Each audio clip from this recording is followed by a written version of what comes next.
one. Hello, I'm Mario Toneguzzi, co-editor-in-chief of Retail Insider. Joining me today is Michael Kehoe, broker of record with Fairfield Commercial Real Estate in Calgary. Thanks, Mike, for joining us today. Thanks for inviting me, Mario. Good to see you. Good to see you too. And let's talk retail. Let's talk about the trends you're seeing in the market these days. What are some of the key things that kind of are engaging your mind these days when it comes to retail? Well, it's an exciting time in the retail industry in Canada with robust construction and new brands entering the market. There's lots going on. We see that there's tremendous polarization with the value sector doing really well, with stores like Dollarama, the retail chain that ate Canada, and stores like that are catering to consumer preferences for affordable merchandise and on the grocery sector as well. And then on the other side of the coin, we have the luxury sector, which is doing extremely well in Canada. And I think this fall into the holiday season, there's going to be a lot of activity. In what sense?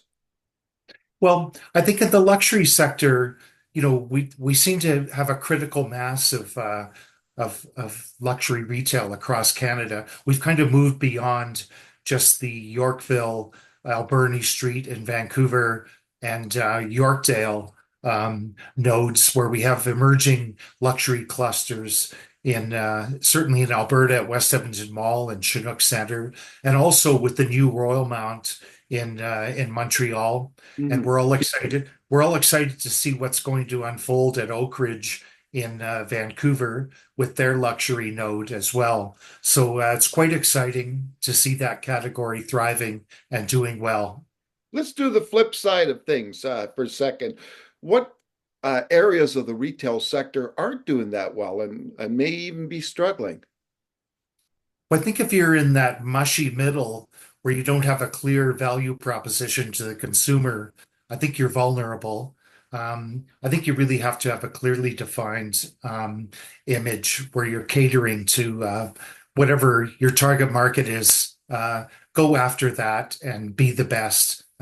Become the category dominant or close to in your sector. And I think if you're in the middle, you know, we're going to see some fallout and some struggles.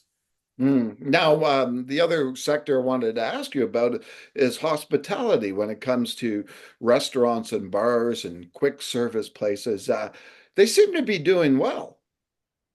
Well, I can speak for Alberta in particular that the food service sector here is doing very well. Restaurants, full service sit down restaurants are thriving here. The quick service category is there's been so much expansion in that category. Yeah, and sales are are continuing to plow forward with our strong population growth and a good disposable income here in Alberta. But that sector is thriving here. Hmm. So when we're only a couple of weeks away, I guess, or for Black Friday and the start of the onslaught of Christmas shopping, etc. What are you expecting this year from consumers when it comes to the holiday season and shopping? I think consumers are going to be fairly guarded this year. They're going to be targeting affordable merchandise and dining experiences in general, and shopping for value.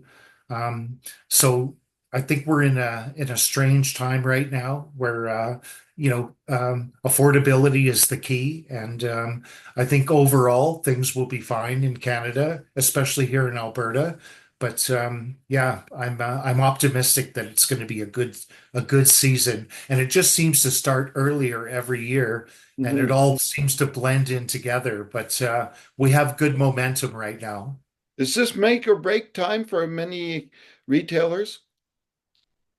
I, they call it Black Friday, and we know the meaning of that. Um, I think more right now it is. I think there's so much uncertainty with high costs. Um, increasing rents, everything from utilities to labor. There's so much disruption and uncertainty. I think the next couple of months are really key in our industry, and it really has to come off in a good way. So I'm optimistic that it will. So for many retailers right now, what do they have to do to engage and attract customers? They really have to differentiate themselves from the pack. It's such a crowded retail scene right now, and there's so much noise. The consumers are time pressed, they're distracted. Mhm. I think you really have to stand out from the pack. However, you do that in the food service industry or in the retail sector, certainly the apparel industry. Um, yeah, make your statement and go after your customer. And yeah, that's what I would say. So, Mike, in the fall here, yeah, you were in Toronto for the ICSC conference. What was the feel that you got out of there talking to people in the industry? How are they feeling these days about the industry? The mood was really positive. Deal sentiment on the leasing side is extremely positive. There was robust leasing transactions being discussed on all fronts, from enclosed malls to um, grocery anchored retail centers, Main Street retailing. Everyone was busy. They all had their heads down in meetings, looking over site plans and discussing lease terms. I would say the vibe was really positive, and I think that bodes well because we're really at the ICSC in Toronto in October. We're really planning for store openings that are going to happen in the second quarter, third quarter of 2025. So we're working that far in advance, and yeah, I would say the industry is in great shape. There's lots of great young people entering the business. There's still shopping centers and retail space being built across the country, in some markets more than others. But I would say that we're in good shape. All right, wonderful. Thanks, Mike, for joining us today. Thank you, Mario. All right, that was Michael Kehoe, broker of record with Fairfield Commercial Real Estate in Calgary. I'm Mario Toneguzzi, co-editor in chief of Retail Insider. Thanks for joining us today.